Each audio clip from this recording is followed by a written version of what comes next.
ने जो कि डीलर्स का एसोसिएशन ऑटो डीलर्स का ऑटो की बिक्री के आंकड़े जारी कर दिए हैं। जुलाई महीने की कुल बिक्री 8% घटी है और कमर्शियल बिक्री 27% कम हुई है। पैसेंजर व्हीकल की बात करें तो 5% के आसपास की कमी आई है और टू व्हीलर बिक्री भी 11% के करीब कम हुई है। नंबर्स पर और ऑटो सेक्टर के आउटलुक पर बातचीत करने के लिए हमारे साथ जुड़ गए हैं फाड़ा के प्रेसिडेंट वेंकेश गुलाटी। वेंकेश जी, बहुत शुक्रिया आपका समय देने के लिए। सर, स्वागत है आपका टीना स्वदेश पर। सर, जितने भी आंकड़े आए हैं हम देख रहे हैं कि कमी आई है उसमें। ये बताइए कि ये कमी अभी के लिए है या अभी ये आगे थोड़ी और जारी रहने के संकेत हैं? जो फेस्टिव सीजन आने वाला है, क्या आपको लगता है कि वो मूड चेंज करेगा, डिमांड वो अच्छे से ड्राइव करेगा? धन्यवाद मुझे इस शो में बुलाने के लिए। नो डाउट ये जो कमी आई है ये टेम्पररी फेज की है।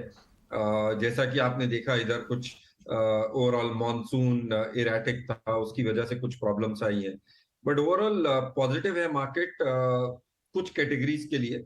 जैसे आपने बताया कि ट्रैक्टर ऑलरेडी हमारा एक माइनस में, जो हमें उम्मीद है कि ऊपर चला जाएगा एक महीने के अंदर ही। पैसेंजर व्हीकल भी सिर्फ 5% माइनस है। ये जो फेस्टिव सीजन आ रहा है, जो अगस्त का भी महीना अगर हम देखें तो हमें दो अच्छे ऑस्पिशियस डेज मिलते हैं, गणेश चतुर्थी और बीच में राखी या जन्माष्टमी का दिन आते हैं। तो मुझे उम्मीद है कि अगस्त से ही ये जो पैसेंजर व्हीकल नेगेटिव में दिख रहा है ये पॉजिटिव में आ जाएगा। और जो मेजर कैटेगरी है ट्रैक्टर्स, कमर्शियल व्हीकल, ये सब भी पॉजिटिव में रहेगा। तो ओवरऑल ये जो एक महीने का इंस्टेंस है, ये इन कैटेगरी में तो जो नेगेटिव हुआ है वो पॉजिटिव में आने की पक्का उम्मीद है। एक जो मेजर इशू हम लोग को अभी भी लग रहा है वो टू व्हीलर सेगमेंट में है, जो लगभग 11% ईयर ऑन ईयर डाउन है। और अगर मैं प्री कोविड पीरियड के बारे में बात करूं तो 28% डाउन है। ये ऐसा सेगमेंट है जहां पे हमें भी थोड़ी सी आशंकाएं हैं, क्योंकि ओवरऑल ये कहिए रूरल इंडिया या भारत इंडिया का एक पूरा एग्जैक्ट पिक्चर दिखाता है, या कहिए जो हमारा जो लोअर मिडिल क्लास आज हिंदुस्तानी है वो टू व्हीलर को अपनी मीन ऑफ ट्रांसपोर्टेशन यूज करता है।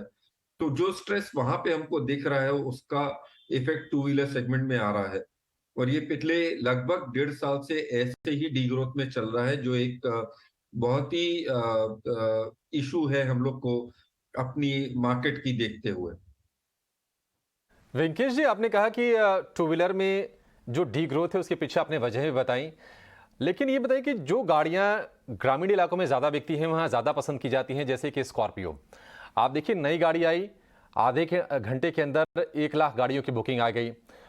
तो इसको आप कैसे देख रहे हैं? क्या आपको लगता है कि ट्रेंड बदल रहा है? कहीं ना कहीं इनकम वाला जो सेगमेंट है उसमें भी काफ़ी ज़्यादा चर्निंग हो रही है? और क्या पहले जो यूज़र एंड की गाड़ियों पर लोगों का फोकस रहता था, सस्ती गाड़ियों पर, छोटी गाड़ियों पर, कहीं ना कहीं वो फोकस अब शिफ्ट हो रहा है?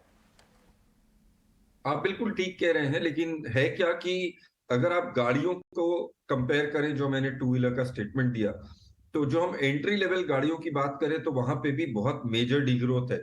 और ये क्लियरली विजिबल है उन मैन्युफैक्चरर्स के नंबर्स पे जो एंट्री लेवल या जो कहिए 6 लाख के नीचे की गाड़ी बनाते हैं।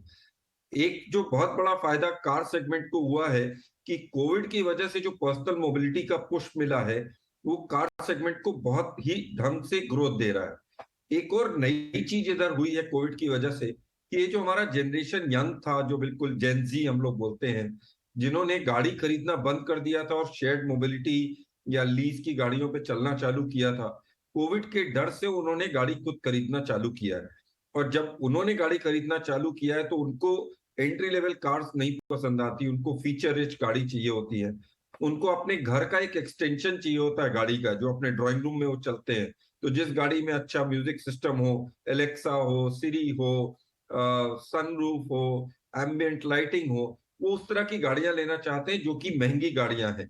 तो अगर हम देखें गाड़ियों के अपेक्षा, तो जो पहले एक एवरेज गाड़ी इंडिया जब का एवरेज निकालें तो नॉर्मली 5 से 6 लाख आता था, आज वो एवरेज 8 से 10 लाख पहुंच चुका है।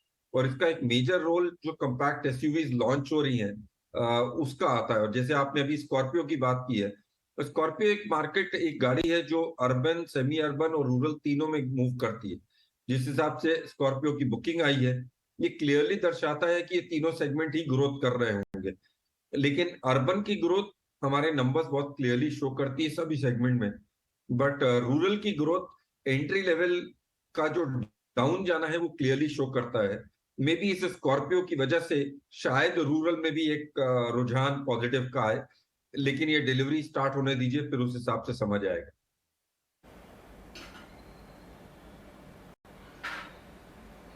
ओके।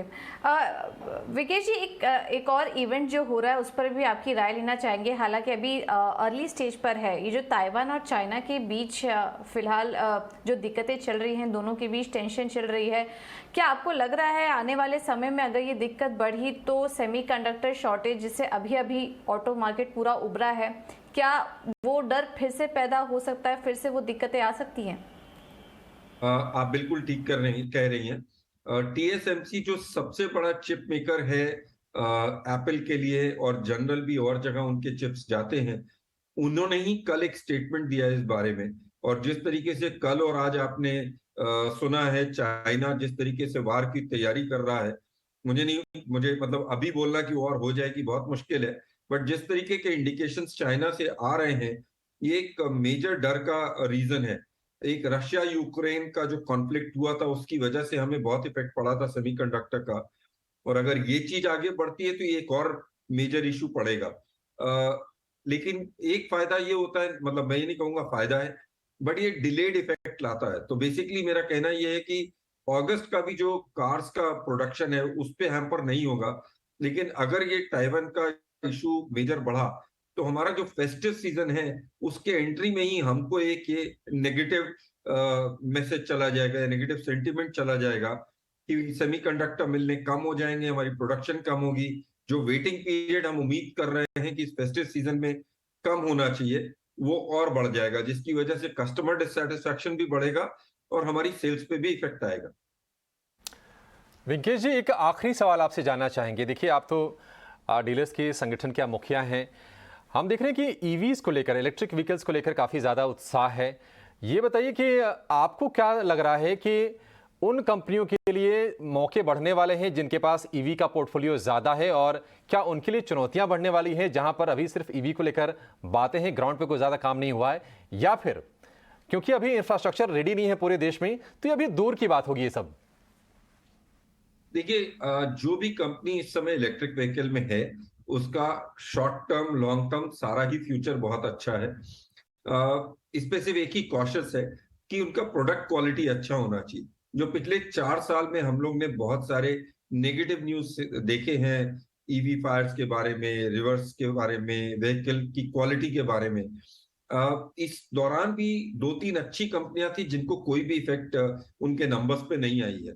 2-3 कंपनियां जिनके अगर आप नंबर्स देखेंगे तो एकदम से डिप मार गए बिकॉज उनकी क्वालिटी अच्छी नहीं थी। तो ओवरऑल इलेक्ट्रिक व्हीकल में कोई भी कंपनी हो, चाहे कार हो, चाहे 3 व्हीलर हो, चाहे 2 व्हीलर हो, ये एक उनके लिए फ्यूचर सिक्योर है। प्रोडक्ट अच्छा होना चाहिए, मार्केट तैयार है, इंफ्रास्ट्रक्चर नो डाउट अभी कमी है, लेकिन उसके बावजूद जो हम नंबर्स आज बना पा रहे हैं, उससे ज्यादा कस्टमर्स इंटरेस्टेड है इलेक्ट्रिक व्हीकल लेने में, सभी कैटेगरीज में। सो ऐसा कोई कंसर्न वहां नहीं है। एक कंसर्न जो डीलर बॉडी हमेशा करती है वो ये है कि जिस तरीके से इलेक्ट्रिक व्हीकल की हाइप बनी हुई है, उस तरीके की डीलर्स को मॉडल्स की अवेलेबिलिटी बेचने के लिए वो अवेलेबल नहीं है। सो बहुत सारी कंपनियां हैं जो अभी भी इलेक्ट्रिक व्हीकल मैन्युफैक्चर नहीं कर रही हैं, जो कि लेगेसी प्लेयर है, जो मार्केट का अगर हम 2 व्हीलर की बात करें 70-80% का मार्केट उनके पास है। तो जब तक ये सब भी ठीक से गाड़ियां नहीं बना के डीलर्स को देती हैं, तब तक कस्टमर को गाड़ियां उनके घर तक नहीं पहुंचेंगी, और ये जो इलेक्ट्रिफिकेशन का हमारे प्रधानमंत्री जी का जो उम्मीद है, या जो उन्होंने हमें एक एम दिया है, वो पूरा नहीं हो पाएगा। ठीक है, चलिए, तो ऑटो सेक्टर की तस्वीर कैसी है, यहाँ से राह कैसी होगी, फेस्टिव सीजन कैसा होगा, इस पर आप विस्तार से हमने वेंकटेश जी से चर्चा की। सर, बहुत शुक्रिया आपका समय देने के लिए, बहुत अच्छा लगा आपसे आज बातचीत करके। चलिए, आगे बढ़ने से पहले ऑटो